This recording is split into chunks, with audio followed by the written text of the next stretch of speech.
Welcome to Proclaim, a presentation of the Catholic Diocese of Alexandria. Join us as we journey together through the Scriptures revealed to us by God. Good morning and welcome to Proclaim. As we continue through chapter 8, we're now told the story of a blind man. And one of the interesting things is it's the first of two stories about a blind man, but they're separated by quite a number of verses.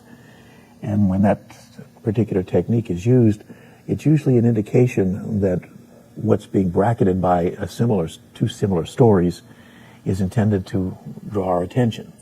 What's also interesting is that this blind man is cured not instantly, but much like the man who was deaf and could not speak clearly that we ran into just a little earlier in this gospel. That Jesus seems to have to work at this cure, and he does it in stages.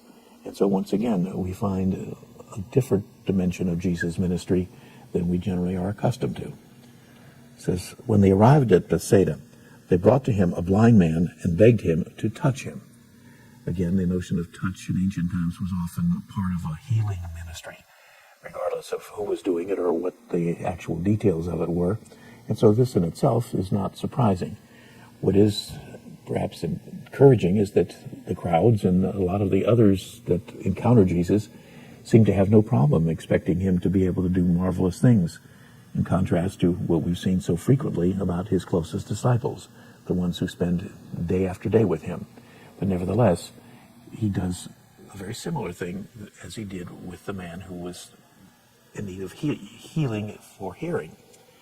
It says, he took the blind man by the hand and led him outside the village.